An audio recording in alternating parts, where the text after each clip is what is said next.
जो ब्राह्मण समाज के वोटर्स हैं वो फिर बीएसपी की तरफ अपना रुख कर दिए हैं पूरी तरह से। तो ये सत्ता का कहीं ना कहीं भनक लग गया है और ये लोग समझने लगे हैं कि नहीं, ये बहुजन समाज पार्टी की सत्ता आने वाली है। तमाम ब्राह्मण समाज के जो अच्छे खासे जो लीडर हैं वह अब बहुजन समाज पार्टी की तरफ अपना रुख कर दिए। हाँ, ये भी मायावती जी ने कहा कि गठबंधन नहीं करूँगा, लेकिन एक बात उन्होंने भी कहा कि मैं जनता के साथ गठबंधन करूँगी, जो वोटर्स हैं उनके साथ गठबंधन करूँगी, नेताओं के साथ यानी पार्टी के साथ नहीं करूँगी। तो जनता जो गठबंधन कर लेगा, मायावती जी को जो समझ लेगा और मायावती जी के साथ समर्थन कर देगा, तो फिर पार्टी से गठबंधन करने की कोई जरूरत नहीं है। तुलना की जाए तो आकाश आनंद चंद्रशेखर से काफ़ी दूर है और उनका मुकाबला चंद्रशेखर आज नहीं कर सकते हैं। क्या बात कर रहे हैं? हाँ, बेशक भीम आर्मी के जो कट्टर समर्थक हैं, जैसे लोग कहते हैं कि हर पार्टी में कट्टर होते हैं, उनको लगता होगा ये बात, लेकिन जो उनकी बोलने का तरीका, जो उनको समझाने का तरीका, जो उनका चलने का तरीका, वो जो है ना अलग है। कितनी सीटें आ सकती है चंद्रशेखर की यूपी में? आप दिल से बता दो ना, आप नोट कर लीजिए, वो लोकसभा था, ये विधानसभा है, एक भी सीट नहीं आएगा। मैं लिख के कैमरे पे बोल रहा हूँ, लिख के मैं बोल रहा हूँ ना कि आप एक सीट भी नहीं है। कारण क्या है? देखिए, उत्तर प्रदेश में राजनीति पूरी तरह से गर्मा चुकी है और ऐसे में बहन कुमारी मायावती जी ने मान्यवर साहब कांसीराम जी के परिनिर्वाण दिवस पर एक ऐलान किया था और कहा था कि सत्ता में आने के लिए एड़ी चोटी जोर लगा दूंगी, किसी भी तरह से कोई कमी नहीं रखूंगी। उसके बाद मायावती जी तमाम हर महीने मीटिंग करती रहती हैं और हमेशा जो देश में मुद्दे हो रहे हैं उसको लेकर के अपना फीडबैक ट्वीट करके देती रहती हैं। बसपा का क्या होगा भविष्य 2027 में, कितनी सफलता मिलेगी, सत्ता में होगी या लेफ्ट में होगी, तमाम कई सवाल उठते हैं कि बसपा सफल होगी कि नहीं होगी। कई बड़े मुद्दे हैं, उसको लेकर के बातचीत करेंगे। बातचीत करने के लिए हमारे साथ मौजूद हैं बहुत ही विद्वान व्यक्ति, पत्रकार हैं, गिरिजा प्रसाद बौद्ध जी। आपको सबसे पहला मेरा यही सवाल रहेगा कि 2027 में बीएसपी को कितना सफल देख रहे हैं आप? देखिए, अगर 2007 की तरह देखा जाए तो इस बार 2027 में बहुजन समाज पार्टी बहुत ही अच्छा परफॉर्मेंस करेगी। क्या बात कर रहे हैं? हाँ, क्योंकि कारण क्या है कि जिस तरह से माननीय कांसीराम साहब के परिनिर्वाण दिवस के बाद मायावती जी, हाँ, मायावती जी एक्टिव मोड में आई हैं। अब मायावती जी के साथ साथ कार्यकर्ता जो है मेन, उनका भी कहीं ना कहीं जोश और जुनून जगह है बसपा को लाने, क्योंकि सत्ता से काफ़ी दिनों दूर रह चुके हैं बहुजन समाज के लोग। वो सत्ता के पाने के लिए, वो हासिल करने के लिए तमाम तरह के वो काम करने शुरू कर दिए हैं और बहुजन समाज पार्टी को सत्ता में लाने के लिए एक एक कार्यकर्ता से बूथ लेवल मीटिंग कर रहे हैं। तो यह साबित होता है कि नहीं, बहुजन समाज पार्टी को चाहने वाले जो कार्यकर्ता हैं, जो वोटर्स हैं, वो भी बहुत मेहनती तरीका से काम करना शुरू कर दिया है अभी से 2027 के चुनाव को लेकर के। यही कारण बताता है कि नहीं, बहुजन समाज पार्टी 2027 में सत्ता के बहुत ही करीब पहुंच चुकी है। ये बात सही है, सत्ता के करीब पहुंच चुकी है। दूसरी बात मैं आपको बता दूं कि कारण अखिलेश यादव या फिर अभी मौजूदा सरकार है उनका योगी आदित्यनाथ जी का, आप तमाम वीडियो देखेंगे उस पर यह निकल के आ रहा है कि चाहे अपर कास्ट के लोग हों, चाहे ओबीसी समाज के लोग हों, चाहे शेड्यूल कास्ट के लोग हों, भाजपा से सब परेशान हैं पूरी तरह से। हम लोग जाते हैं, कभी देखते हैं, कई लोगों से बातें करते हैं, हमारे से तो कई लोगों से फोन में बातें होती है कि यहाँ पर इस प्रकार की घटनाएं हो रही हैं जिससे कि अनदेखा की जा रही है। यानी कि जो भाजपा का प्रशासन है, पुलिस प्रशासन, वह जब तक से योगी आदित्यनाथ का फरमान नहीं आएगा तब तक से किसी के ऊपर FIR भी नहीं करते हैं, लिखवाते नहीं हैं। इसके लिए तमाम लोग योगी आदित्यनाथ से एकदम परेशान हो चुके हैं। और साथ साथ में जो ब्राह्मण समाज के लोग थे, बीजेपी का मेन वोटर्स, जो कि लोग कहते थे कि जो राम को लाए हैं हम, मोदी जी को लाएंगे, बीजेपी को लाएंगे, अब वही कह रहे हैं कि हम राम को लाए थे और मोदी जी को भी लाए थे, अब हम ही राम को हटाएंगे और मोदी जी को भी हटाएंगे, नहीं बीजेपी को भी हटाएंगे, हम ही हटाएंगे। तो ये साबित हो रहा है कि वह वोटर्स, जो ब्राह्मण समाज के वोटर्स हैं, वो फिर बीएसपी की तरफ अपना रुख कर दिए हैं पूरी तरह से। तो ये सत्ता का कहीं ना कहीं भनक लग गया है और ये लोग समझने लगे हैं कि नहीं, बहुजन समाज पार्टी की सत्ता आने वाली है। तमाम ब्राह्मण समाज के जो अच्छे खासे जो लीडर हैं वह अब बहुजन समाज पार्टी की तरफ अपना रुख कर दिए हैं। तो भाजपा का तो ऐसे ही पलड़ा जो भारी होना था वो सब खत्म हो गया, बिल्कुल समाप्त होने वाला है। 2027 में सत्ता से दूर भारतीय जनता पार्टी और सत्ता के नज़दीक बहुजन समाज पार्टी। अभी जो दौर चल रहा है गठबंधन का दौर चल रहा है, लेकिन बसपा सुप्रीमो मायावती जी अपने जन्मदिन के मौके पर एक लाइन में कहती हैं कि हमारा किसी से किसी भी प्रकार का गठबंधन नहीं होगा उत्तर प्रदेश के अंदर। क्या आप इस बात को मानते हैं कि वो बिना गठबंधन के सत्ता में आ जाएंगी, या फिर गठबंधन जरूरी है अथवा नहीं? आप कैसे देखते हैं? देखिए यही कारण क्या है, मीडिया चाहे हमारे मीडिया हो चाहे बहुजन मीडिया चाहे कोई मीडिया हो, पूरी बात नहीं समझ पाता है। मायावती जी ने कभी ये भी बात कहती है कि चुनाव में कहीं भी गठबंधन हो सकता है, इससे सवालों से बच के रहना चाहिए। ये सवाल हम किसके ऊपर प्रहार कर रहे हैं, किस व्यवहार से कर रहे हैं, उससे बचना चाहिए। चुनाव अनिश्चितताओं का खेल है, कभी भी हो सकता है। हाँ, ये भी मायावती जी ने कहा कि गठबंधन नहीं करूंगा, लेकिन एक बात उन्होंने भी कहा कि मैं जनता के साथ गठबंधन करूंगी, जो वोटर्स हैं उनके साथ गठबंधन करूंगी, नेताओं के साथ यानी पार्टी के साथ नहीं करूंगी।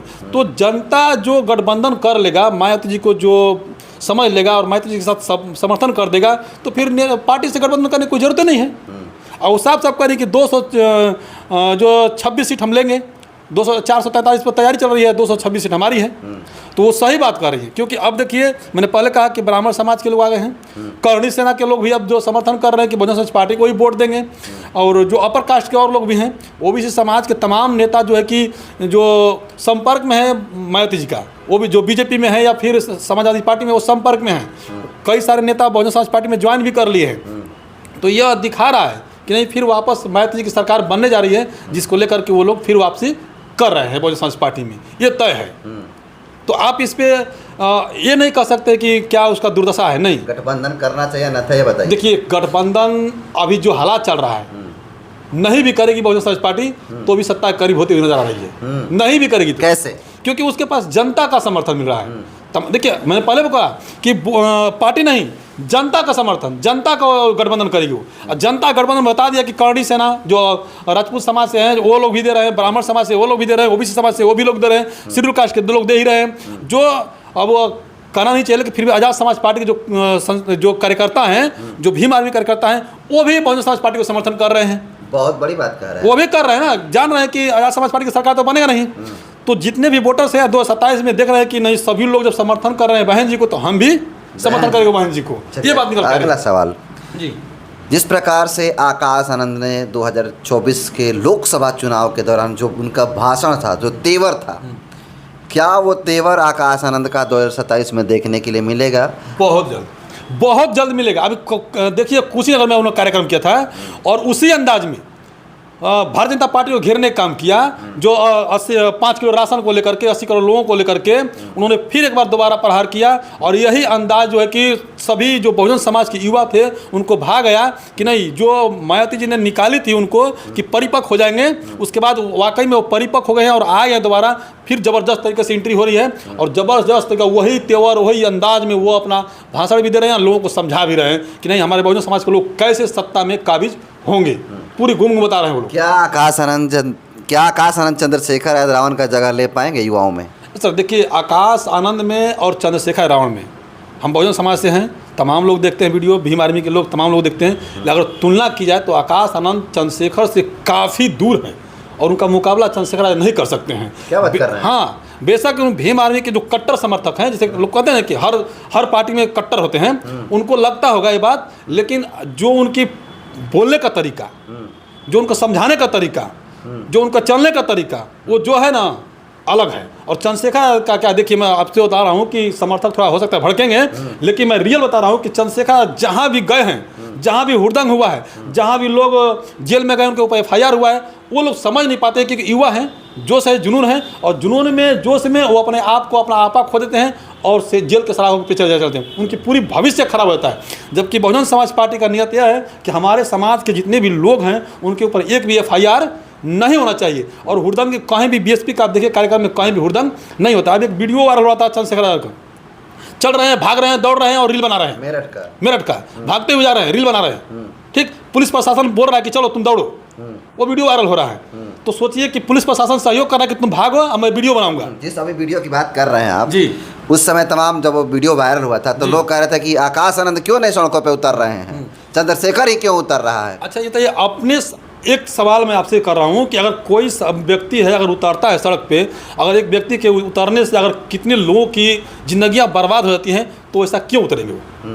जब चंद्रशेखर वही चंद्रशेखर वहाँ पर उतरते हैं, कई लोगों पर FIR हो जाती है, तो फिर क्या होता है? लेकिन वैसी मेरठ में चंद्रशेखर जाते हैं तो तुरंत लड़का लड़की धरा जाता है। देखिए, चंद्रशेखर के जाने से नहीं जाते हैं। आप ये पूरा वीडियो आप देखे नहीं है। बहुजन समाज पार्टी के प्रदेश अध्यक्ष, बहुजन समाज पार्टी के तमाम कार्यकर्ता वहाँ पर जाकर ये कहते हैं, मेरे पास सबूत है, मेरे पास वीडियो भी है, कि अगर हमें आपको 24 घंटे का मोहलत देते हैं सर, कि हमारा कार्यकर्ता चाहे किसी भी जाति से हो, किसी भी समाज से हो, जो गलत किया है उसको जेल के पीछे होना चाहिए, और कानूनी तौर से। ये भी नहीं कि शोर शराबा कुछ भी नहीं। वहाँ पर पुलिस प्रशासन है, लड़की वाले हैं जो वहाँ पे हुआ है, और वो लोग भी हैं, और तमाम 24 घंटे के अंदर वो कार्यक्रम हो जा रहा है। तो आप बताइए कि बहुजन समाज पार्टी किया या फिर आज़ाद समाज पार्टी किया?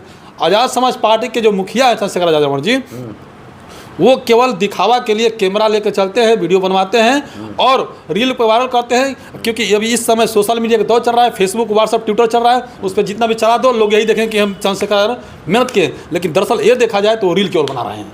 अच्छा, एक बात बताइए, चंद्रशेखर रावण अभी लगातार रैलियाँ पर रैलियाँ कर रहे हैं, कार्यक्रम कर रहे हैं, कितनी सीटें आ सकती है चंद्रशेखर की यूपी में? आप दिल से बता दो ना, आप नोट कर लीजिए, वो लोकसभा था, ये विधानसभा है, एक भी सीट नहीं आएगा। मैं लिख के कैमरे पे बोल रहा हूँ, लिख के मैं बोल रहा हूँ ना कि आप एक सीट भी नहीं है। कारण क्या है? चंद्रशेखर का कारण क्या है कि लोकसभा में जो था समर्थन था कांग्रेस का भी, कांग्रेस समाजवादी पार्टी का समर्थन था, और वहीं पर 60% मुस्लिम समाज के लोग थे जो वोट किए थे पूरी तरह से आज़ाद समाज पार्टी के चंद्रशेखर रावण जी को। ठीक, बाकी शेड्यूल कास्ट के लोग वोट नहीं किए थे वहाँ पर। नगीना में शेड्यूल कास्ट, हाँ नगीना में शेड्यूल कास्ट के लोग वोट नहीं किए थे, वो वोट जीते थे तो केवल मुस्लिम समाज के लोगों के लिए जीते थे, और जो बीजेपी के जो समर्थक थे वो वोट किए थे उनको। गिरीश चंद्र जाटव वहाँ पे थे ना संसद, और किसके हराने के लिए गए थे? वो बहुजन समाज पार्टी को संसद को हराने के लिए गए थे। वहाँ पर तमाम षड्यंत्र रचा गया, समाजवादी पार्टी का, बीजेपी का, कांग्रेस का, कि किसी तरह से वहाँ बहुजन का गढ़ तोड़ा जाए, बसपा का गढ़ तोड़ा जाए। तो गिरीश चंद्र यादव को हराने के लिए चंद्रशेखर रावण को वहाँ पर जिताया गया।